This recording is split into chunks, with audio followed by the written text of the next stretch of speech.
Well, hello everybody. Welcome back to OnlyLeedsBros for the match reaction. Hull City 3, Leeds United 3. We're joined by the brother Dillo as always, Sean from Wilco White and Joe Blackburn.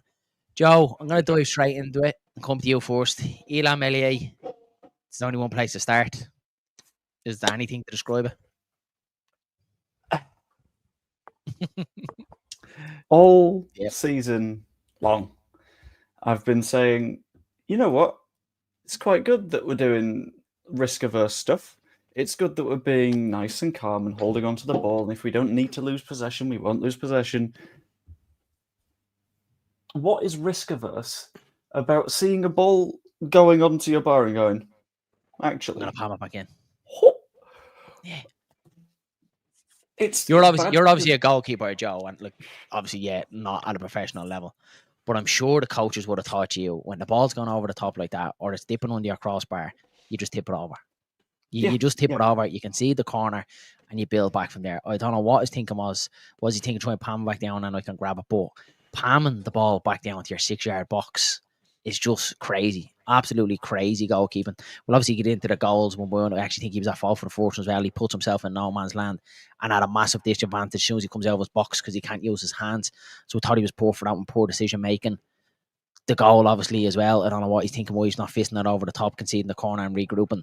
And then the third one, he comes out and flaps, which completely has his position off. Byron wins the header. Great, lovely.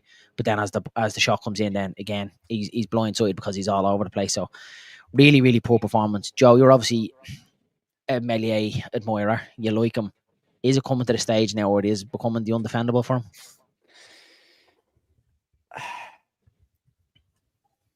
I'm always in a position where it doesn't matter who a person is that is playing for Leeds. Because if you are playing for Leeds, it is ideal to back that person. Of course, yeah. But it makes it real hard to do so right now. Because it's the consistency at which this is starting to happen now. Because it's the one goalkeeper that I've properly turned on at any point has been Kiko Casilla, and that's not because of what is happening on the pitch. That's because of, well, it is what's happening on the pitch. It's because he's done a hate crime. Yeah. But right now it's a case of, it's for his own good, to be honest. Because if he stays in that side, he's just going to keep making more mistakes, and he's going to keep worsening things, and it's going to keep digging. And you might have noticed that I'm a little bit taller than normal right now, and that's because I've had to go standing desk mode because I nice. I can't. You're getting yourself ready for it. I know, Joe. I know it is. It's one of them like that. We had about 40 minutes where I did have a cup of tea and a bite and think about it. And it doesn't. You're watching it back, and it doesn't get any easier. You try as a Leeds fan. You try and defend it. You try and think, what was he thinking? What was he doing? It's just the undefendable, and that's a lot of points he's cost us this season. Sean, we'll go Whites. Thanks for joining us. Sean, let's get your thoughts on it again. We'll go with Isaac Meslier. Any explanation what he was thinking today? Any other keeper tips that over? Joe, you'd probably tip that over yourself. You'd have tipped that over. Some people are even saying it were going over, and he's actually pulled it back. I'm not sure about that. I need to see that back, but it did look like, Sean. It looked like it was going to land on top of the crossbar. It looks like it was going to hit the crossbar and go over. And he got his hands with it and pulled it back. Yeah, and it's not just the fact he's trying to pull it back. He's dropping it into a dangerous area. Yeah, and it proved it with a goal. Yeah, I think he's at fault. I think he's at fault for most of the goals. I think for all goals, why is he rushing out like he was? I think Verba would have got back, even though it was Verba's fault. He were caught, blindsided or on the wrong side of the attacker. The third, why is he coming to try and punch? And he gets nowhere near it. Then he's trying to scramble back across, so he's out of position, wrong-footed, and the ball goes in. Yeah, it's time for a change now. I've been asking for Darlow for a while. What's Darlow done that's any worse than what Meslier is doing? At this minute in time, I'd have Alex Cairns. It's wild, it's wild. But we either go buy a new keeper now or we give Darlow a chance. even if we keep Meslier, he's not a bad number 2 to have if we was to sign a new keeper. But if it was anybody else making mistakes like that, they would be dropped. But like that, if it's an outfield player and they're making their mistakes or playing that bad, they're dropped. So yeah, it's definitely the conversation to have here now. Stephen Bourne says Meslier could cost us promotion. I honestly believe that the league is going to be so tight. Could be down to one win. Yeah, I agree as well. Either way, has to be dropped for Darlow. Can't defend that. Welsh number 1. Yeah, exactly. Dillo, I'll come to you. Elan Meslier. Or Sco. So that's the one word you could use. Sco. Yeah, look. Well, lads, I don't know how to be honest with you. He's just rattled me again.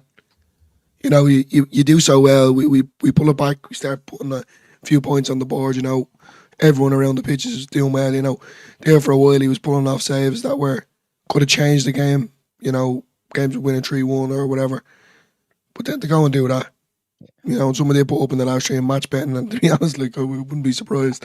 He can't be that bad. That was horrendous. You know, like, apart from the goals that he let in, there was one where they hit the post. Even that one, he wasn't fully committed. He went down to his knees. Ball comes across the box. Just madness, pure madness. Like, just look, at the end, it was a bad day at the office, but just pure horrendous. I have to be honest with you. And look, I have to give it to Hull as well. Hull, to pull the back, lads. Look, they done well in the first half. You know, they set up well for a team that is, you know, the bottom, very, very bottom of the league. To pull off a performance like that, you know, delighted. They'd be delighted with it. But yet again, I say it all the time, every time, even in the Premier League, when we were in the Premier League, Leeds always put it up to the big dogs, but they can't put it up against the Chihuahuas. Yeah. I would like to make a very quick note, by the way. Jay, in the chat, one of us is in first place in the league, one of us is in 22nd. Why do you neck in? You've got a single point in your cup final. Well done. Well done. You got a point through individual errors. Yeah. Congrats. We got a point against Leeds. Yes, come on. Yeah, they'd be delighted that they'd be out celebrating, letting off fireworks now in East Yorkshire and Hull tonight. They'll be absolutely buzzing with that now, won't they? There'll be DVDs made of our 3-3 draw against Leeds United. So yeah, we'll leave Jay in the chat and I'll pop up his comment every now and then. We did fuck it up though. He is telling the truth, so yeah, we'll leave it there. Tony does say, but please remember that it is just a game. Meslier doesn't deserve personal death threats that will unfortunately come his way from toxic fans, and I do 100% agree with that. We can obviously absolutely bash him, but yeah, death threats is just a complete no-no. Who needs context, Evie? Yeah, absolutely not. Just let them have it, Evie. Let them have it. Mike is here. Don't know why there's a narrative out there that Darlow was shit. Anyways, who started that? I think it was you. Got to be better than that shot we've just seen. Yeah, maybe so. I'll get through the last couple of comments, lads, and then I think we'll move on from Meslier and get stuck into the game. That result is tarnished Tanaka's great strike. Yeah, exactly. And there's a lot of individual quality in that game as well that did pull us through that I do want to get into as well. Bare minimum has cost us 4 points. Yeah, I agree as well. I think it could be a possible 6 that he's cost us this season. You could argue 10. Yeah, exactly. And evening, Black and fans will blame Bamford. Yeah, right. Poor old Bamford will get the blame for that one today. 100%. They will run out of beer and Hull tonight. Yeah, exactly. Look, lads, I want to get in. We'll dissect the first half performance. I don't think much to dissect, but Joe B, will come to you first. Probably, definitely one of our poorest showings in the first half. Really, really bad. Didn't get going. Hull got the goal. Probably should have been 2 or 3 up because he did have chances as well. One off the post and another one. Again, Meslier made a bit of a hash at the front post, goes across to the back. First half analysis, what did you make of it going in at half time? I think I found myself in a weird spot where I'm disagreeing with the majority of people on that first goal. Because that first goal for me is Voba getting caught on the wrong side of the attacker. And then if you're in Meslier's shoes, it's 1-on-1. If you go in too hard, you are either he's going to go around you, you still look like a tit, or you take him out and your team's down to 10. Or you stay on your line and you've given the striker the entire net to aim at. There is no correct answer there for a goalkeeper. It looks bad, but it's the steps before it that have made it look bad. But let's be honest, throughout that entire first half, everything was bad. It wasn't great at all, especially in their box, because whilst we're saying they could have had chances to have 2 or 3, we did have the ball in and around their 6-yard box almost constantly. And we just weren't putting it in. There were a couple of times where you've got Piru lining up for a shot on the penalty spot, and it's like, cool, this is what you're good at. And it just sort of spins away off his ankle. And it's like, nothing was going right for us in that first half. And I don't understand why. I don't understand what happened. And the amount of people that I've seen on Twitter recently that are like, this is why we need to get rid of Daniel Farke. Something changed at half time that led to us scoring 3 goals and putting the pressure on and turning things around. And I think you've got to balance it in both directions. It's a tough one. And I do agree that the only good player in the first half was Solomon because he was constantly a presence and being a threat. He was same against Blackburn though as well. Like Solomon, I thought was the best man on the pitch for me against Blackburn. Really good. Again, brilliant today. You can just see his individual quality for me. Pirro, I thought was good as well. Got his goal. He was thereabouts. Sean, I'm going to come to you. First half performance again was well below par for us. We obviously seen a Blackburn similar sort of performance. We're well below it again today. Looking up being 2 or 3 down at half time. What was your thoughts of the first half performance? Yeah, I agree with Joe on that. Obviously, Verba getting caught wrong side, that was a sucker punch. But I thought we came back all right. Seemed to be a lot of space. We were getting in behind us plenty of times, cutting the ball back a lot. Aronson, Pirro, fluffing scuffing it a little bit. So we did have the chances, which we didn't really have against Blackburn. I thought there were a lot of space as well against Hull. They do like to push high up, don't they, and try and play out a little bit, which I thought would catch them out, which it did in the second half.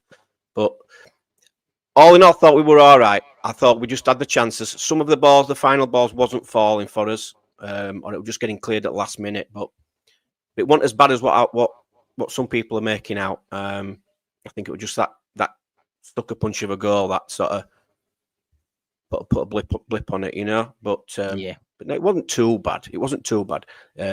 I thought the pitch were really bobbly. It looked really bad. Yeah. And I think that didn't help with our passing game. I don't know if anyone else noticed that, but 100%. You could see the pitch and it cut up straight. It was bad just at kick-off, Sean. And you could see then after 20 minutes, it really cut up. It was like a Sunday League pitch, wasn't it? So really poor. But again, both sides have to play on it, Sean, don't they, in fairness? So I thought they were, again, a lot better in the first half. We were poor. But then look what Joe said. Daniel Farke had done something in that dressing room at half-time.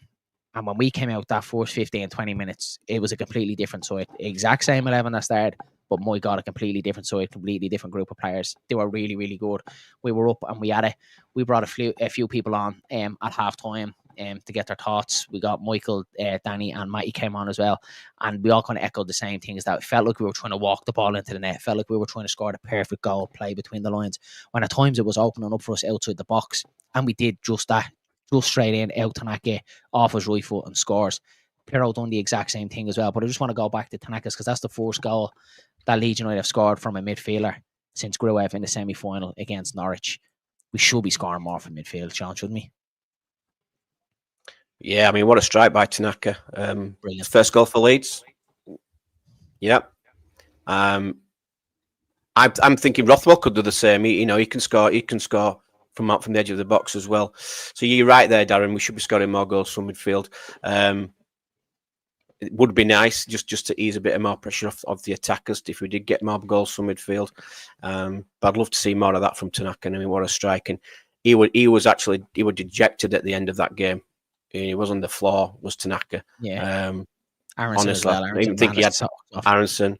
I don't think he had tears in his eyes because that goal got us straight back into the game. Obviously, like I said, Daniel Farke has obviously said something at half time. They've come out flying, and we've got the goal. Once that went in, and I thought myself, there's going to be more goals, and we get back in it, and we did. Then it's just disappointment. Then from there on in, isn't it? Yeah, 100%. I agree with you, Sean. Dillo, we'll come to you. Dan James. Want to touch on obviously against Blackburn. I think we can all admit not his best games today. I felt it was similar again. He's poor again. I know we did get the goal, but just going back to the starting lineup, we obviously did talk about it in our match build up. Joe and Sean, I'm not too sure about Jules, but I felt like it might have been a game for Nanto today, and then bring Dan James on towards the end when they were a little bit leggy. What did you make around Dan James' performance? Because that's probably 2-2 now that he hasn't been great. Yeah, I think it's a matter of time before things get shaken up again. It's obviously a pressure thing with them. You know, they do well. They kind of grab the short. Same with the strikers with Pirro and Joseph. You know, one plays well, one plays the other. But yeah, just look at it. He done better. It was better performance than Blackburn. So I'm not going to say that he was completely bad, but it's still not the James that we know of. Seems to be always cutting in on the left and trying to dink it in with the left foot when he's a natural right footer. So, you know, I think he works much better when he does put the ball across the box with his right foot, when he does go by a player. Didn't really show that today. But then at the same time, look, he's still a good player, but didn't really do anything on the defensive side either. When you go into the talk about the midfielders, when it comes to Tanaka and Rotwell, I just felt like they went missing that time. The Tanaka scored a screamer of a goal, don't get me wrong. But I think it was because of the way Hull were set up that we were smothered in midfield. And it was a constant thing. And that's why it was the 4-3-3, wasn't it? Again, that kind of outdone us. Like they did have a man in the middle of the park, an extra man, and it certainly looked like it because Rowell and Tanaka in the first half, for me, they definitely couldn't get on it as much as they usually should and could have. But even the back line as well, as we do have to look at it as well from the first half goal. Obviously with Boyram, who was taken out as well, strike injury as well, so you do have a whole different left-hand side of the defence, and you could see it, lads, all game. I don't know about you, it was only when Boyram came on and looked like we showed up a little bit, but then we did concede too. But the whole game, we just felt a little bit disjointed at the back, didn't we? Joe, I'll come to you. It felt like we weren't our usual kind of rock-solid self when you have Strike and Rodon in there, two towers. We were anything but today. We looked very acceptable, didn't we? We lost a lot of shape. A lot of it was because Vober is clearly still more familiar with being a centre-back, but he's still sort of been given the licence to go forward. So when you've got a situation where Bogle's bombing on one side, and what we have typically done at points this season is say, okay, everyone shifts across one, so we've still got a back three, and it would be, in this case, Ampadu, Rodon, Vober, but Vober isn't quite certain on that, so he still goes for a little bit of a wander. And that's where we start losing a bit of shape and space opens up. And you add on to that we were playing really high up the pitch in terms of the back line. Especially for the 8th minute of a match, you need to be a little bit more solid and certain. But I think that could also be a little bit of a case of Ampadu's kind of familiar with playing in midfield. Sorry, I got a cat meowing at me. He's not super familiar with doing the defending things at the moment because he's not been playing consistently for quite a while. So I can completely understand it from that perspective that he's like, cool, I've got to step up a little bit. And I think the cat's had to take it over, did he? I was about to ask Joe, can the cat play in nets? Because we could do with a cat in nets, couldn't we? Sean, we'll come to you, buddy. Look, obviously Blackburn and Hull, only 2 points picked up out of a possible 6. That's not promotion form at all, is it? Nope, and this has been my worry. And I said it a few of my streams ago. If we start dropping points, which we have done now in the past 2 games, and with Burnley winning and Sheffield winning today as well, that gap's gone now, hasn't it? So it's frustrating again, but it's not anything we're doing wrong. We should have won that game 3-1 today, guys. And whether we played badly or not, we should have had 3 points. Yeah. Blackburn, different story. I'd take a point, but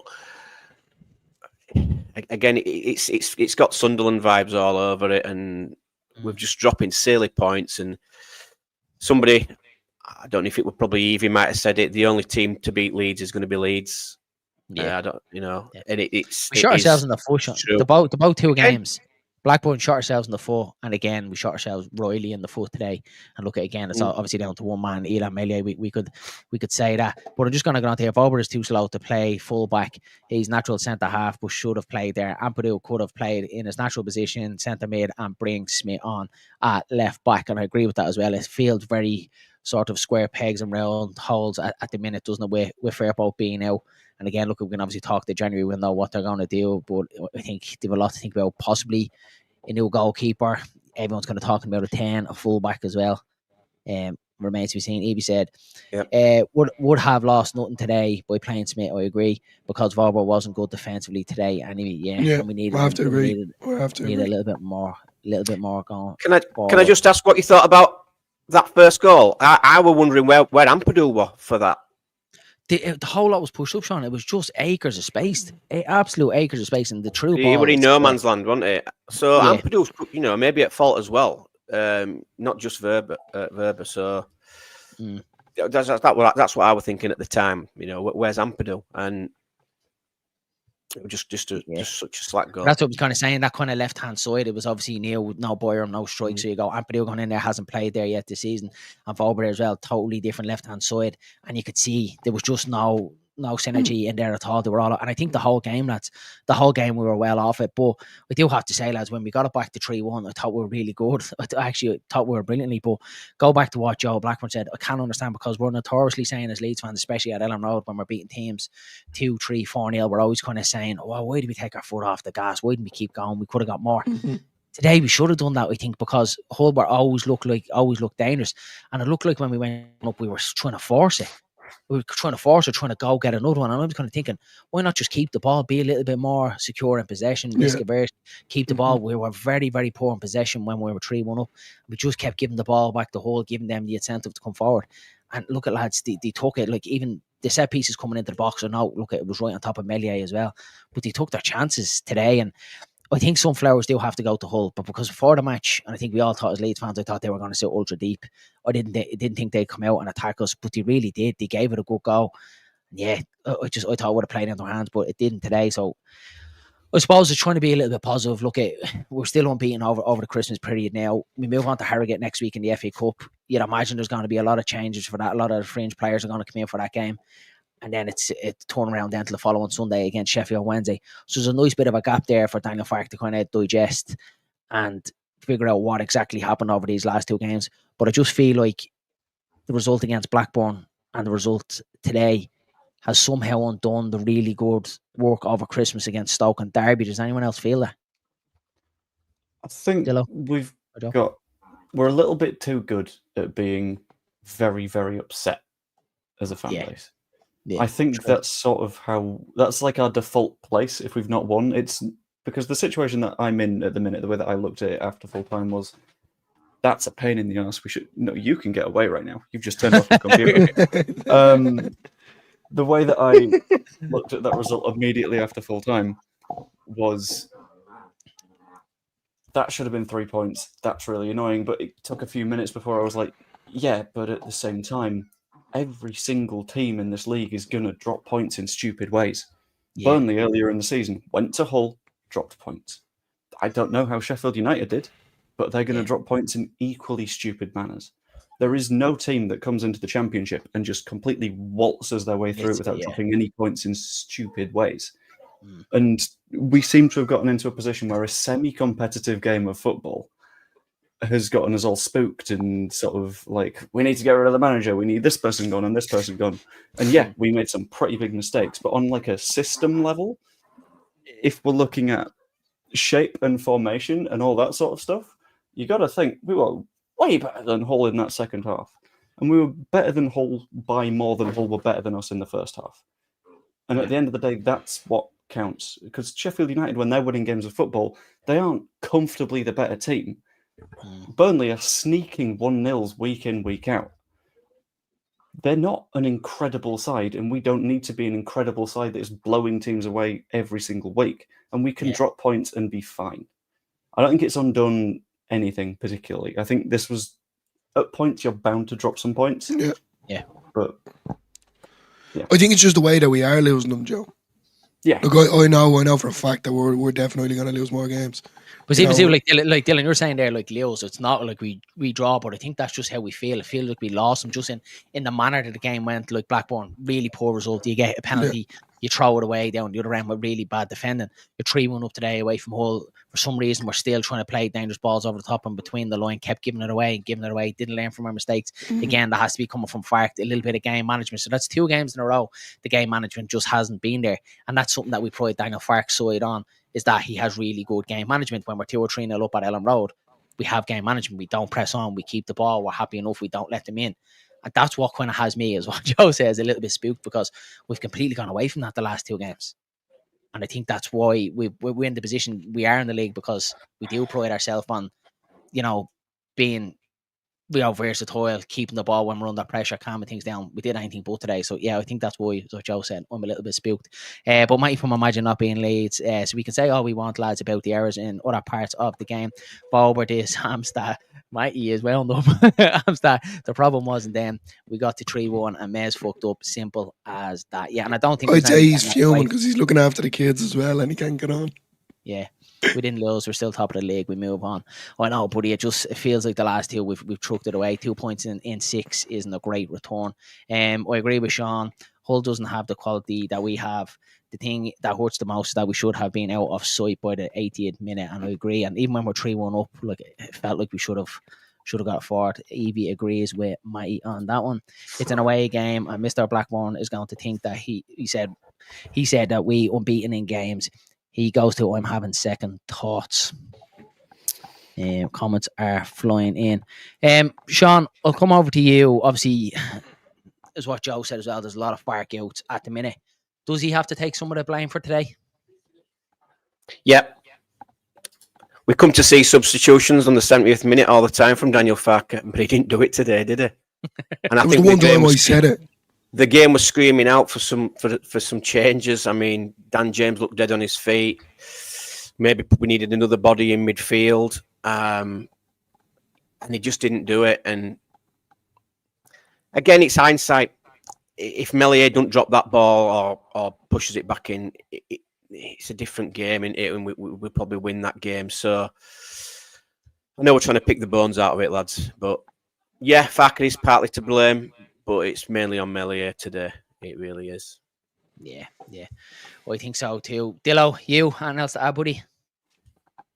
Yeah, just like we gave away too many free kicks as well. Just scrappy, like they're just a typical championship side. It doesn't help, obviously, with the Meslier situation. But we were second to the ball. The build-up play was very slow. They're the kind of things that we're seeing away from home. And obviously Ampadu came in and we got 2 back-to-back away wins. But it's getting to the point now where I'm kind of, like, I know we didn't lose, but it's the same way that we, letting goals in or dropping points in general.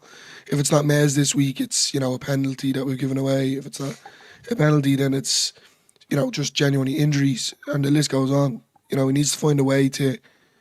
He should have made them substitutions in the 70 minutes. That's the one time I actually was convinced that he was going to, bring a Gilavogi on, and I know he did, but he should have brought him on a little bit earlier. Just kind of ruffle the game up a little bit. Just seems so that we were just not switched on, and then Meslier kind of fucked it up for us as well. True, right. And it comes back down to game management, Joe, doesn't it? That something that we do pride ourselves on, but it's something that we haven't seen the last 2 games. Should we be worried? Is this a trend now that Leeds are going to have that our game management is gone?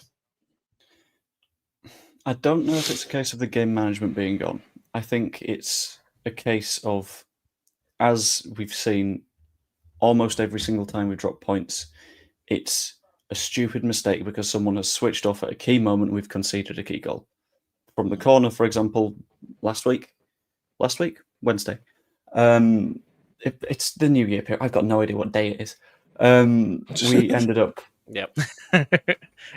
We ended up letting in a stupid goal because everyone switched off from a corner because we just scored.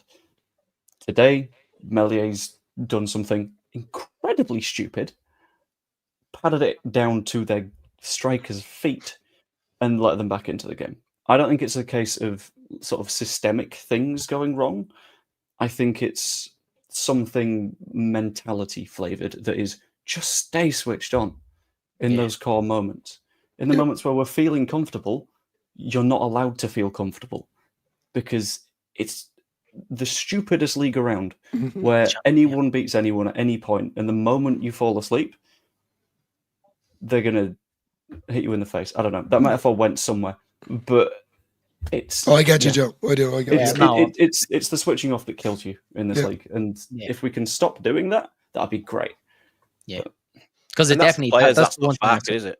Yeah, that's what I was about to say, Sean. That, look, it is the players as well. Like Farke obviously can help out in situations, and his in-game management can help that as well.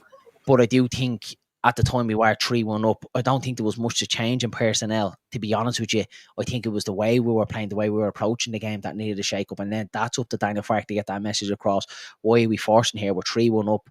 We had a really bad first half. We've clawed our way back into the game. We keep giving the ball back to them, giving them the incentive to constantly come forward. So for me, that's where it comes to Daniel Farke and the manager to turn around to the players and go, look, calm all this down. And I genuinely think that's why Gilavogi came on. I think that's probably the message that was put across to him. Get out there, try and calm everything down, try and keep the ball. But we did anything but that. So I'm going to obviously put a question out there. I don't know what Joe. Put it to Joe first. Joe, Meslier, obviously that's a couple of mistakes we've seen from the season. Do you drop him? Do you think genuinely that he should come out of the game? Or do you think it's just another one of them where we stick by him?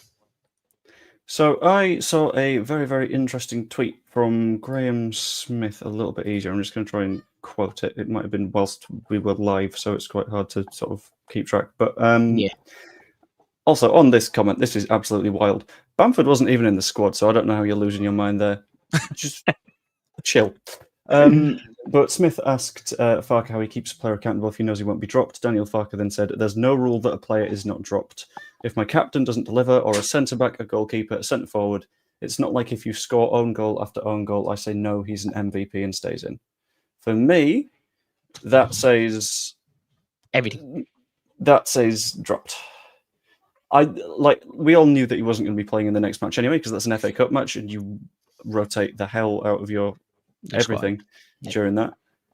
But I think as long as Darlow or Cairns or whoever gets picked doesn't have an absolute stinker, it's going to be very, very difficult for Meslier to get his way into the side for the match after that. Yeah, so you think that's it? I think that's... I'd like to think it is. That's if Darlow looks vaguely human in net, then that could be Meslier not picked for the next league match. For the next league game. That's mad coming from you, Joe, but you haven't watching you for so long. We've got him. One of us. That's the thing. I was halfway through designing my thumbnail for a video that I'm going to be doing later, and I've entitled it "Meslier Finally Broke Me," or something along those lines. So that's where we're at the minute. Yeah. Sean, we come to you, buddy. Same question put towards you. Do you think it's time for Meslier to come out? Darlow, Cairns, what's your thoughts, buddy? Yeah, I thought we needed a new keeper at the beginning of the season, guys. Not a big Meslier fan. We've seen this throughout his career. I mean, even if we look back at the goals that we conceded when we got relegated, how many of them were Mellier's fault? I'm not blaming him for it all, but I'm saying, could he have saved a few of them to get some more points? But he's got to come out for me, and Darlow's got to come in, and I'd play Darlow against Harrogate just to get him game time now, get him up to speed, and he's missed a lot of football. He can do a job in this league. We know he can. He did well when he was on loan at Hull. Do we go buy a new one?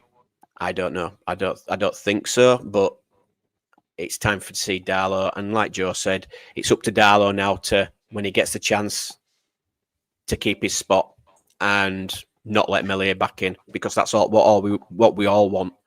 I know I said Alex Cairns, but obviously can't see that. But yeah, it is time for a change. And you can see that the defence don't have any confidence in Meslier. I mean, Rodon doesn't look like he's got any confidence in Meslier. We're going mental with him, and he makes me nervous every time the ball goes near him. So, and that as a fan base, that speaks volumes. You need a goalkeeper to be confident, and Meslier isn't. And he looked shaky. I think he kicked the ball out of touch at the beginning of the game, and I'm just thinking straight away then it's going to be one of them days, and it proved to be right. And it's the mistakes he's making are just wild, absolute wild, and no other keeper I think in this league would do that. I know all keepers make mistakes. Have Kiko Casilla last time we were in this league. I'd rather have Kiko. Yeah. I would rather have Kiko than Meslier at this point in time. I think that was bad. I would. I'm sorry, Joe, but I would, honestly. At the break in his heart there. Joe is slowly being picked apart. He just does. We broke him. And Yeah. look, I agree. Look, we'll come to Dylan as well, but Maybe that again, was too much, but no. Look at Sean. That's it. Like, you have to speak your heart at the end of the day. You can come on here and kind of yeah, say Kiko was awful. I know. Yeah, He was. Kiko was awful, 100%. Meslier, when he first comes in, you see his debut against Arsenal, really, really good. Helps us to promotion, and there was high expectations from. But I just think since that 9th position in the Premier League, very similar to Bamford, it's just slowly been on the decline. And it's actually mad because after Stoke and Derby, myself, Mike, and Dylan on the final point, I was actually giving flowers to Meslier, and it was probably the first time in a long time I have, because I felt like he was starting to step up. He was making important saves in match, especially against Stoke, the opening couple of minutes, and against Derby as well. He came out with a good punch at the North Stand, and that's what I was saying to Matty. That's what you need, because Leeds United generally, we don't really concede many chances, but when we do, we need our keeper to be called upon it, and he was just starting to do that. It's a little bit like commentator's course, and then he goes out and he performs like that today. Would I like a new goalkeeper? I've said, I think either way, whether we go up this season or God forbid we stay down, I think it needs to change up. I think for him and I think for us, I think it probably is time to move on. I don't think he has a lot of backing from the Leeds fan base anymore, and I don't think January, lads, I really don't think we're going to move him on. Joe's had enough. He's completely broken. Right. Joe didn't realise that his camera wasn't quite straight, so I wanted to just hide whilst I fiddled with it. I'd love us to go in January, and I'd love to turn around and say, go get a new keeper. We need cover at fullback. We need number 10. We need a striker. But realistic, lads, and we have to be realistic in the January window. It isn't going to happen. It isn't going to. We probably will see Darlow come in for Harrogate, and look what Joe said. We probably will come in for Sheffield Wednesday, but I don't think it's the end of Daniel Farke back in Meslier. I don't. Dillo, your thoughts on Meslier before we move on? Going back to what I said previous, he's okay for the Championship, but he's definitely not okay for the Premier League. I take it all back, every single bit of it. He's not good enough for the Championship, and he's not good enough for the Premier League. And the reason why, with Sunderland, with the error that he made, it's not like he's a keeper that makes one error in a match. He makes quite a few in a match. Whether he's kicking it out of play, whether he just does a howler of a pass, or he does that, he decides the ball looks like it's going to hit the crossbar, I'll pull it back in, try and make myself out to be a hero that I saved it, and they score a goal. Like that, there was 3 errors that he made in that match. It's not. It's not good enough. Simply not good enough. Yeah, I'm being honest. Like, I don't know what the saying is, but like, fool me once, shame on me. Whatever it is, fool me twice, shame on you. You know what I mean? He done it at Sunderland, and now he's had to do it again. And it's not the first time either. There's other games that he's acted the bollocks a little bit. Yep. But I'm sorry, I'm just annoyed, lads. Yeah, you're just I'm sorry. I'm just completely and utterly annoyed. At the end of the day, the players that went out there, that did make an impact. Solomon, for one. Tanaka with his first goal, which was a screamer as well. It's a bit silly, like, coming back, losing 1-0 to get the scoreline to that, and then to just throw it all away. Yeah. It's just not good enough, simply. Yeah, no. I agree. I totally agree, 100%. Sean, from you, I'll come to you. Look, as I said, obviously it's only 2 points picked up now out of a possible 6. Nice break now. Harrogate next week. Massive shake-up. More than likely we see Darlow coming in. Sheffield Wednesday then the following week. It's a chance to get back on it. Do you think this just was a little blip after the Christmas period, or should we be a little bit more concerned? Possibly. Yeah, possibly. It's been a busy Christmas period. I mean, I'm not seeing it I can't see it as a blip because we should have won today. But you've got to, because obviously the points. I think it's going to be a good break. I think the Harrogate game's coming at the right time. We can rest some players. So that means some of them won't play for 2 weeks, which will be beneficial. And then Sheffield Wednesday, we aren't doing too bad. But yeah, I think there's a bit of everything maybe. Like I said, the players will be tired, few injuries. But again, I've just got to say we should have had 4 points out of 6, not at least, yeah, not 2 at least. So it's frustrating, but it is what it is, and we're still in a good spot. It's hard to be positive still after today's game, but look at where we are, and we have been doing well. So I'm not going to take it too much. Like, it is what it is. It does swing though, lads, because after Blackburn, obviously, we pick up the point at Blackburn. We see Burnley slip up at home to Stoke. We see Sheffield United getting thrown away. And this is what this league does to you, because after the Blackburn game, we're all down about it. And Joe, you were at the game as well, coming out of the ground, and you're like, how did we win that? The referee, and you have all these emotions coming out of you. And then you see the Sheffield United result, and you're like, brilliant. We're after extending to 3 points, and we're happy. So you go into today thinking, whole away, should be doing it with 3-1 up at the time. They get a good result down at Watford. Burnley have a really good result at Burnley as well. Burnley do what Burnley do, and then we slip up. But it is the nature of this league, lads. It swings. But it's also a Leedsy thing.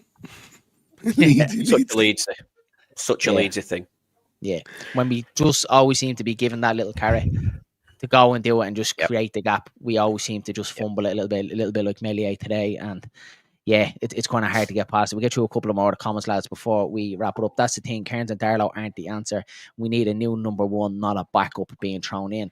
And yeah, I just look, I don't see it. And DV4 LUFC says Sheffield United and Burnley have top goalkeepers, and I do have to agree. We have a donkey that couldn't catch a call, and I think that's the thing, lads, isn't it? Like it is, because you look at some Burnley, comments are brilliant, aren't they? Yeah, people just say that, especially in situations like this, you really get to what people think. But like that is the thing, lads, and they say, like, you know, championships and winning promotion is built on defenses. I think our defense is brilliant. I do think looking back on hindsight today, Strike was a massive miss in there. He's a massive organizer. He definitely goes, and he's definitely a leader in there as well. But you do need your goalkeeper to stand up as well today, and it was anything but. Amy Clark turned around and says 65 people watching, which is the most we've ever had. This is probably a drop in the ocean to you, 67. Joe. It is absolutely not a drop in the ocean for me. Get them likes in, please. And lads, while we're here and all these people are watching, please head across and check out Sean from Wilco White's newly set up channel. Check him out and check out Joe B. I'm sure you already have. We can relax the club. We'll bugger around trying to get Buendia in all month. And that's the lads, something I always want to touch on in the January window. Now, Joe B, will come to you, because I'm actually interested to pick your brain. What do you think that we need in this January window, if anything? And what do you think we realistically get?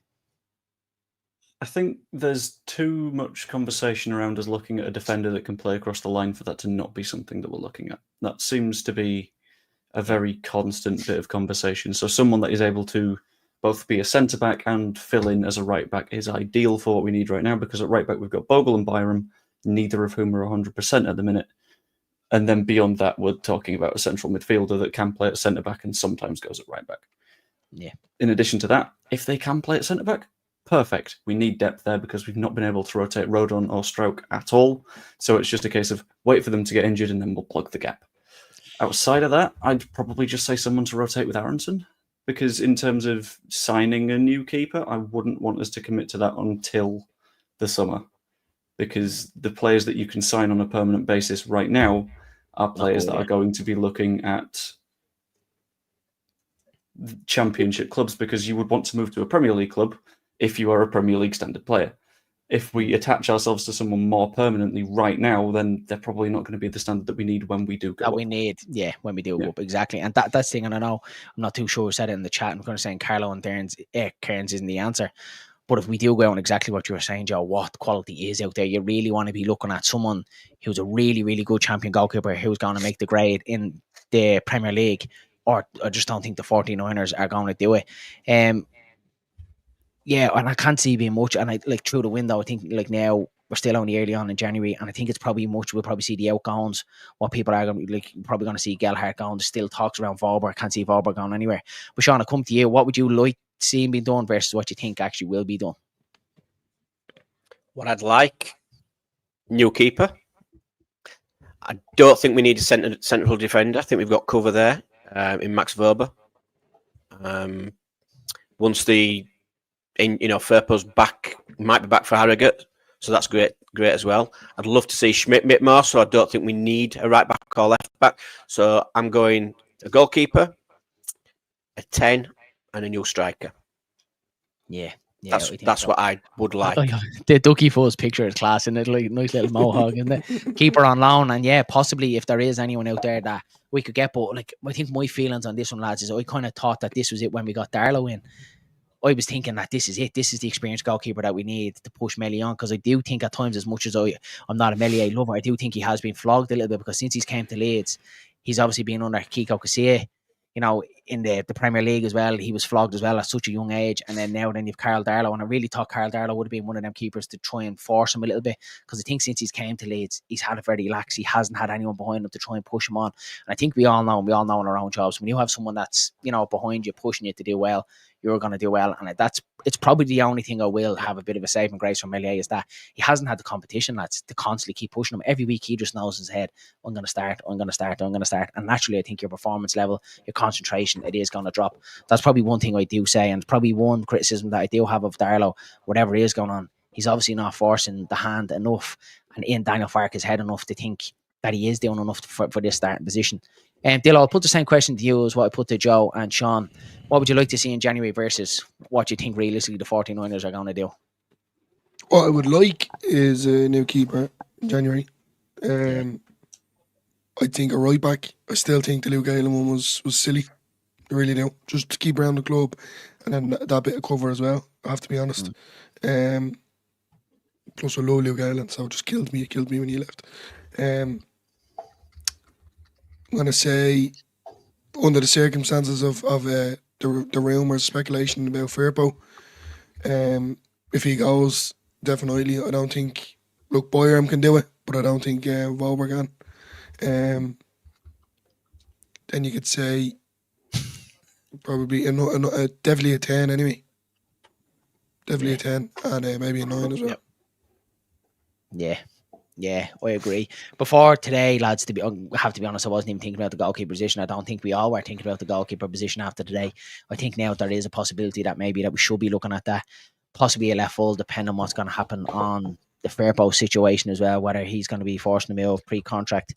It's going to be interesting to see what's done there. But I definitely think today, and again, this isn't being an Aronson hater, and I'm going to get your thoughts on it as well. But I just feel like at the minute that Aronson is like really being flogged. It seems like he goes through these dips where he's played. He plays at this level, then he gets 2 really good games like what he did against Stoke and Derby, and then he kind of drops again against Blackburn again today. And I just genuinely think, lads, that just constantly match after match after match, it has to take a toll on your body. So it's just something there like that for today when it isn't working. Now, don't get me wrong, he always works with socks off, always give 110%. But it's today, it's the days like today, it's the days like Blackburn when it's not working for him that we swap it up and we change it. We have it on the wings. When it's not working for the lads on the wings, we have it on the wings to change them. So why don't we have it in the 10? Would you say number 10 probably is the most important position? I know with Meslier today we could turn around and say no, goalkeeper. But realistically, do we think the 10 is the one? So, and if we do make one, if there is one that you could pick, would it be the number 10? Yeah, for me it would. Before today's game, yes. After today's game, I'm not so sure, because we're still creating the chances, and it would be nice to bring somebody in to give him a rest. But there is other players who could possibly play there. It's a tough one. Yeah. Say yes, but like I said, after today, I'd like to see a new keeper. I really would. If he wasn't creating chances, I'd be worried. I mean, he wasn't too bad today, wasn't Aronson? He went down a lot. He got fouled a lot, didn't he, today? I mean, I think he had to change his shirt at half time, didn't he? Because it was that filthy. It was that mucky, his shirt. He were on the floor that many times. Yeah. And I wasn't stupidly going down, Sean, like Premier League, like, looking for it kind of vibes. It was very much, he was cleverly winning free kicks, genuinely getting clipped, putting his body across the ball. It was clever. I just think quality-wise today, he just wasn't quite on it, and that's where I think we need it. Joe, I see that your tea is ready. Do you want to let the people know what's going over on Joe Blackburn? I know you have something exciting coming up soon. I ordered me a calzone to come at 7:30, and they ignored that bit, which was really, really nice of them. But I've got various bits and bobs coming up. I'm going to be doing newsy stuff as the transfer window continues to roll on. Might do a live stream tonight about the Meslier thing, but I don't know. You will. And please do. Maybe. And we'd all look forward to see that. Please do. God. And I've got a little Leeds United Awards thing coming up, I think, on Monday, maybe, which should be good fun. But, yeah. Nice. I'm going to dip, eat a calzone, and feel my feelings, so I shall see you soon. Enjoy, Joe. Everyone in the chat, go check out Joe B. If you haven't already done so, I'm sure you have, but really great content. So, yeah, check out Joe B. get into a couple of the comments, lads. I'm sure the whole thing is just going to be dominated about Elan Meslier. Well, Paul actually has a good one here. Why did we sign Smith? Farke obviously doesn't believe in him. The lad has had no game time. How can look at the Smith one, Sean? I'm going to come to you, buddy. Again, it just seems like a massive head scratch, isn't it? The Smith situation. It's like the obvious one there: square pegs and round holes. Again with Ober. I think he's grand at Ellen Road, but away from home today, when you kind of need that overlapping fullback, we start with Ober there today. He's obviously caught as well for the goal. It's the obvious is there, and he's not doing it. Shed any light on the Smith situation? What do you think might be going on? I mean, I don't know if I just don't think Farke fancies him. I just don't think he rates him. He said it in his presser, didn't he? If there's any issues, then my door's always open and for a chat. And that does mean to me that, look, if there's an issue there when I'm not playing you come talk to me about it. It's a wild one. We all want to see him, whether it's right back or left back. Maybe not yet best game for Verba, but I know he can get forward. But again, I think if you've said it, Dillo, it's like when we've got a centre half there, why not play him centre half? Why then pull his best midfielder back, square pegs round holes? He doesn't trust him. That's what it's flashing to me. He does not trust him at this minute in time. Hopefully he comes in against Harrogate. Hopefully he proves Farke wrong, and that's the same with any player that comes in and cements his spot in the squad or in the team. But it's a wild one. Maybe he's the one doing training every day. Maybe he's seen something we all obviously don't see. Yeah, is it his attitude? I don't think so. I don't think it is anything to do with that. Is he 100% fit? Well, then why is he not on? Why is he on the bench? Or why is he in the squad if he's not totally fit? I don't know. I don't know. And until we get some proper answers off Daniel Farke as to why, or we actually start seeing it, then I think we're all going to be head scratching at this one. Yeah, no, I agree with you, Sean, 100%. Smith, Roberts, Spence, Farke really has trust issues at fullback, and I think that might be it, lads, because he obviously likes a certain type of fullback, and we obviously see with the Jed Spence situation, a lot came out after he was sent back to Spurs last January, and that he had an issue, but he's playing for Spurs now. Seems like a decent fullback. This is a similar thing with Smith, and I think my kind of gripe with the Smith situation is, well, if he isn't good enough, and obviously we can all say as Leeds fans, let's see him. At the end of the day, Farke is the manager and the buck stops with him, and he sees him training every single day. How professional is he? His recovery, eating X, Y, and Z, whatever it may be. But what I have with it then, if he hasn't even got 5 or 10 minutes in him, like against Blackburn, when 2 of our fullbacks go off injured, if he hasn't even got 5 or 10 minutes in him then to come on, why is he taking up a spot on the bench? Why not give it to the likes of Gelhardt, who has been out of the squad for games and games and games, who potentially can come on? We all know what Gelhardt can give you. Why take up that spot on the bench? Is it some sort of punishment thing? Yeah, I'm not going to play it, but I'll just set name on the bench and let you freeze. It doesn't really make sense, the whole Smith situation to me. And I think the Farke comments as well, after Blackburn as well, when he came out and said that I was potentially going 3 at the back, he definitely didn't go 3 at the back, because it was very much Ampadu, Ober, and then our 2 centre halves in strike and road on. So yeah, for me, I don't really understand the Smith situation. And again, potentially, is that something that we have to look at in January? I can't see us trying to move Smith on. Schmidt's had 25 minutes game time all season. Yeah, and it's unfair. It's unfair to rate him, Sean, isn't it? Because then you have if you see it on Twitter, and sometimes in the chat people going, "Oh well, Smith is shy," but and I'm like, how do you know?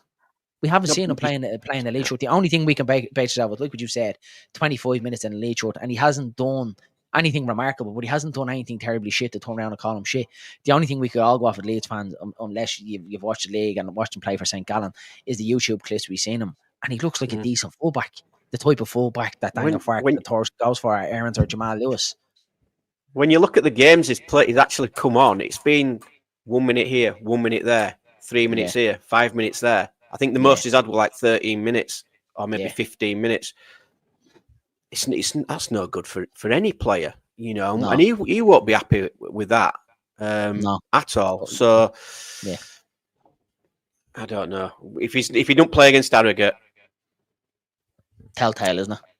that's the massive sign that Farke doesn't He rate. should at least get the first half of the second half. But why sign him? As Farke said, he has input on these signings. Yeah. He said that himself. So it's not gone over his head, and we've brought him in over his head.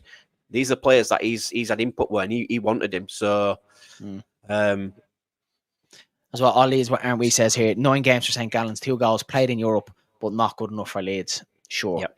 Doesn't make, and like what you said, Sean, we've heard Daniel Farke, that it's a collective, it's in the board. He basically, the buck stops with him. He has the final say on signings, but you're gradually now starting to see, because it seems to suit the narrative on social media, is that I was the 49ers that signed him. Farke never wanted him, and X, Y, and Z. There's no way if Farke didn't want him, then he still has him sitting on the bench. We've seen as well with the Nanto situation how Farke is very much my way or the highway, especially with the Nanto situation. So I don't believe for 1 minute that this isn't a Daniel Farke sign. I just don't believe it. To be fair, Smith hasn't helped himself with the fact that he has so many injuries already through Evie, with only playing 25 minutes this season. Yeah, just the only thing Evie, and again, not playing devil's advocate here, is that like he has been on the bench as well, and games where we've been cruising. And I think back to the Plymouth game when we brought on Chambers and Crew that game as well.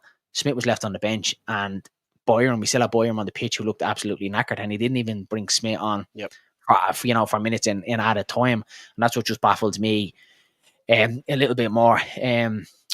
We can't send him out, play for 2 clubs this season, and I believe that's the rule exactly. Once you're signed for 2 clubs, I believe you won't be able to go. Right, let us handle straight out as always. Farke does my head in.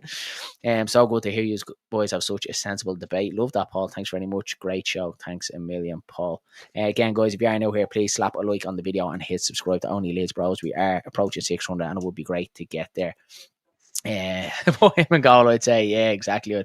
Would put anyone in goal at this stage, apart from Meslier. As fans, that we have to remember that the manager sees the players every day. Exactly. And we only see them on match day. Robbie, that's exactly it. But it's just boggles the mind. I think if Smith hadn't played, having played already for 2 teams this season, that we would see him loaned out this month. Yeah, possibly, and I probably would have freed up a spot for someone to come in.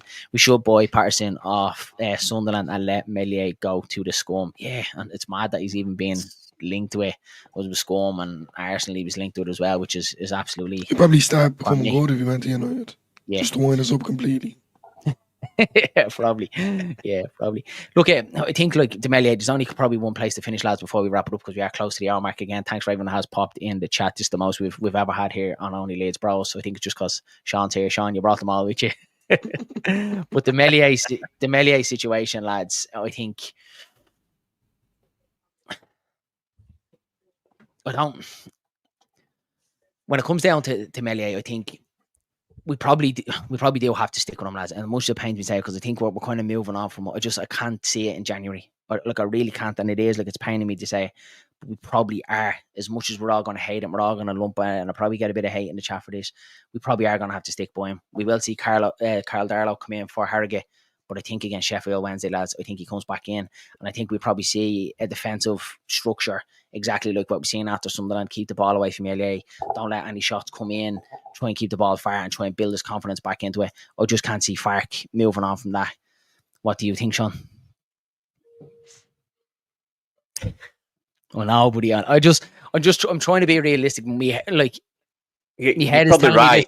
Me this, but my heart, you're probably right. My heart is telling me get rid, let him go in January. Try and move him out as fast as you can.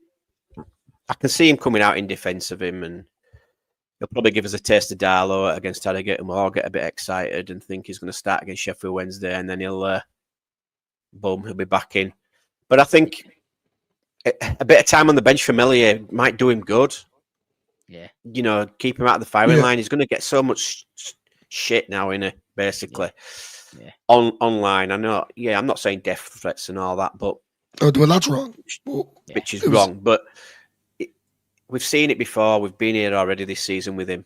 How many chances are you going to give him? And you can't keep backing somebody who's going to make the same mistakes all the time. And I've just said it.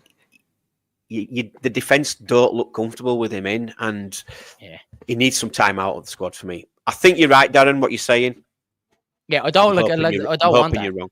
Like my heart, No, no. my heart is telling me drop him, but I'm just trying Yeah. to think realistically what we know, what we've seen from Daniel Farke, how he backs Yep. players, how we've seen it. I just think that's what's going to happen. I think as Leeds fans that, yeah, he is going to cost us again, lads, and that's the thing. Like that's definitely twice this season. There's definitely a couple of times, a couple of howlers, a couple of times he's had a heart in our mouth, 100%. But that Sunderland mistake stands out a mile.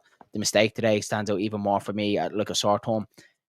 And we still have a long way to go in the season, lads. We're January, we still have to May to go. Are you telling me realistically that Illan Meslier from now to May for the next 5 months isn't going to make any mistakes?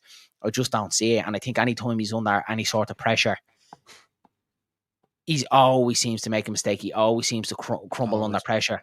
And then like that, once even if it's not a so-called mistake that leads to a goal, but you see any kind of sort of slip or a fumble of the ball, confidence is just gone. Confidence is just shot, and it's massive. A goalkeeper, the same way as it is as a striker. But yeah, you think if we don't make that top 2 by 4 points, say? Oh yeah, no, Sean. Yeah, you know where it's all coming back to and who it's going to be blamed on. Yeah, so it's up to Daniel Farke to make these big decisions, and he'll either live and die by the sword. And that's what we say about any manager. It's a massive call, and he needs to get it right. So he's done it too many times. Like as Sean said there, you can't keep backing him. Like after the Sunderland one, don't get me wrong, I was more livid. Yeah. And to be quite fair, I had a feeling something like this was going to happen again at Sunderland. Yeah, but I didn't think it was going to be as bad as that there. Like that was horrendous. It wasn't one error. There was 3 or 4. The whole lot, yeah. That's what where words for me. So yeah, I'm delighted. One, we have a break. Harrogate is where we concentrate on now. To be honest with you, I'm now look. It's the FA Cup. It's nice to get a run, but I'm not. If I was Farke, I would be just solely just seeing going out with a lineup and shaking things up an awful lot. Change formation. No, you're all right. We'll born in here. We'll take our chances. Sorry, that's brilliant. That yeah. Meslier will come and punch you. Throw it back in. Sorry, Dillo. If you don't laugh, you'll cry. If you don't laugh, you'll cry. It's home against Harrogate. But yeah, he's trying to experiment now against Harrogate. I think that's where he really needs to line. At the end of the day, Darlow has a good few Premier League appearances. Yeah. He hasn't done a whole lot for me every time that he has been playing. But who else has he got to turn to? Unless he has a magic wand. Brilliant comment from Evie, isn't it? That's the most truest thing that I've seen here all night. Once our defence is anywhere below it, and look at they've been brilliant, lads. Look, over the course of the season, they haven't really, really good. But anytime they are just slightly off it, and he is put under a little bit of pressure, it's always mistakes. And you just think back, rolling a few off your head. Portsmouth, 100%. Millwall, when we were letting them in, 100%. Again, today, it seems to be any sort of pressure that's on Illan Meslier. We always make mistakes. Norwich, Sunderland, the whole lot of them. And that's what you need a keeper to do, because we don't concede many chances. It's when we do, he has to be there to stand up. He has to be there to stop it. And he just, more times than not, he doesn't. He really doesn't. These are not the questionable mistakes. They are howlers. Yeah. Howlers. Howlers is the word for it, not just questionable mistakes. Totally agree, Evie. But wasn't that go? Yeah. Really. I'm delighted that you changed it. Like, lads, how good is it to see the out-Macca score? I know the day that's in it, but if we had won that 3-2 or 3-1, we would have been sitting here going, El Tanaka, what a footballer. But what a goal, lads. What a goal. Serious. Great goal. It's just what we needed as well to get us back in game. Just something like that. Fantastic. Yeah. And I want to see more of that, Shooting from edge box. We've all been saying we don't shoot enough. Yeah. Well, there was a comment that was put in from midfield there, and what was it again? So we haven't midfield. Scored from the midfield. But it's mental, lads, to think that we haven't scored from the midfield since Gruev's goal, and that has obviously been a massive issue all last season. We didn't grow. It was the only goal we scored from midfield last season, but we just need to see more of that, lads, at time, even especially at home. I think at Ellen Road, I think away from home, right, you can understand you want to be a little bit more defensive, but I think at Ellen Road we need to be a little bit more expansive. We need to be, and that's what Tanaka does. We've seen it when it was him and Rotwell when Ampadu was out injured. Tanaka wasn't afraid to have a pop, and it was only a matter of time before he could get a goal. But look what Amy Tolan says here, feel like his goal is a little bit overshadowed by Mellier's mistake, where if the result had went our way, you'd be turning around talking about that goal for a long time, wouldn't you? Keepers don't win you titles, but they certainly can lose you them. Great comment, Gary. Great comment, 110% to agree with you. And you look what Burnley are doing, lads, with James Trafford in nets. They're definitely ones to watch out for, 100%. Amy Clark, I wouldn't be surprised if AO hasn't done some comfort. Meslier. Oh, yeah. 100%. Every time we think of Tanaka's goal, we're going to immediately go back to think of that, and that's it, Evie, isn't it? Just, yeah, and I'm sure he's going to be totally disappointed with that one as well. We'll get through a couple of the last comments, lads, before we wrap it up. The one side of Meslier allowing howlers is that the rest of the team becomes disgusted and tends to stop trying. And that's it. And you'd bet your bottom, Sean, like you. Could you imagine being in that dressing room after the game as much as you might have the likes of your Gillavogies, your leaders, your Ampadu's, Rodons around them, it's okay, you've had one of these games. He knows in his head that it's definitely a confidence blow for Meslier again, isn't it? And there's no easy pick back up off the ground. Similar to the Sunderland one. He has to get going again, doesn't he? Yeah, but we're not. We're top at league. We're fighting for promotion. There's only you can't keep just giving people chances and saying it's all right. Don't worry about it. It's a massive stake. It's a massive thing getting promoted for this club. The 49ers will see it. Daniel Farke's got to see it. Yeah. That's what matters. Not how Meslier feels. There's more at stake. There's more at stake, and that's the thing now. The big call there to be made, Sean, isn't there? There's a big call there to be made. Yeah. And we've got to go up this season. We've got to go up this season, whether Meslier is upset about it or not. That's we've got to come out of the team now. Yeah. You've got to have a strong spine. You've got to have a strong spine in any team, and it starts with a goalkeeper. But that's it, Sean. Like if you think like I don't have someone in the chat, but if we think of all the great championship teams that we've seen, they've always had a brilliant goalkeeper, and that's always been solid. Yeah, they might make one or two mistakes through the season. We just don't seem to have that in Eli Meslier, don't we? When you look at James Trafford, when you look at Cooper as well for Sheffield United, two brilliant goalkeepers at this level, and we don't seem to have it. So it seems like that they have the edge in that department in the goalkeeper. I just think the rest across the pitch, our quality is a lot better. But you do need your goalkeeper there as well. So it is a massive call. It's going to be very interesting to see over the next couple of weeks what Daniel Farke does with the situation. Does he stick to his guns and double down and back Eli Meslier? If he does, of course, all of us as fans, as much as we'll hate it and say Meslier, we'll have to back him. Or does he flip-flop? So it's an interesting situation now for Leeds over the next couple of games. Big one today, lads. Last one that I want to touch on before I wrap it up. I'm conscious that we have gone over the hour mark. Pascal Struijk today for you, Dillo. Big miss. Yeah, I think Aberdeen was a bit sluggish today, if I'm being honest. He did great. He bore us forward in the middle of the park, and we got the goal from it. But I don't know. I just thought he was off the mark today. He is a captain. Don't get me wrong. I just think we need covering positions. He can't keep chopping and changing. He sticks to one, whether he's a centre back or he's a midfielder. I think it's just getting messy. It's just strong players in there, just for the crack, like. He needs to start relying on a few other players. Struijk was a big miss today, 100%. 100%. I think he's a solid foundation. I think if Struijk could have played, Ampadu would have started in midfield today. Yeah, that's what I think. Yeah, definitely. Yeah, I think so. That's what I think so. Yeah, big miss, massive miss. I think it would have been Ampadu tonight. And we probably missed Ampadu. It wasn't his greatest game in centre half. Probably missed him in the midfield a little bit more because I think there in the first half, Tanaka and Rotwell weren't really dominating the midfield. They were definitely getting bypassed and being a little bit bullied for me. So yeah, a little bit. But I just think the organisation, I just think Struijk is one of them. He just gets overlooked a lot. Sean, for me, would you agree that he is definitely the organiser in that team? Rodon seems to be the muscle and, the one go head it and win it. But Struijk seems to be the brains trying to hold everything together. I just think he was a massive miss. And let's just hope that the injury isn't too bad. Seems like he did want to pay, but the doctors obviously ruled against it. He won't play against Harrogate, but let's hope he is back for Sheffield Wednesday. Last couple of comments, lads, before we wrap it up. I'm not going to read that one out. DV4. Actually, we'll throw it up. Love it. Robbie says, we don't need a great goalkeeper, just not shooting. Yeah, 100%. You only see how good a player is when they're not in the team. Yeah, 100%. I'm ready want to come back into it. Look, lads, I think we'll leave it there. It's been a really, really good stream. Loads to unpack, and again, it's going to be one of them nights where you sit down and you're just going to think back, what was he thinking? What was he thinking? Thanks very much for popping in. Again, lads, before you leave the video, don't forget to slap a like on the video. Hit subscribe to OnlyLeedsBros if you haven't already done so. Sean, what's happening over on Wilco Whites? Going to be a massive, explosive review of the Hull City game. Go check that out, lads. Sean's link to his channel is in the description, lads. So hit that link and do hit the subscribe and pop across and check out Sean's review for that one. Look, lads, thanks very much. We live and we learn, we move on, and let's hope let's hope we'll get over the Meslier mistake. But he always does this, lads, just before a break, doesn't he? Remember the last international break against Sunderland with 2 weeks, and then we have another 2 weeks before the next game. It's like he just knows that nice 2 week break. I'm just going to piss the Leeds fans off, leave a stewing on it for 2 weeks. Yep. Okay, lads, we leave it there. Thanks very much for popping into Only Leeds Bros, and we'll chat to you all again soon. Have a good evening. Chat to you soon.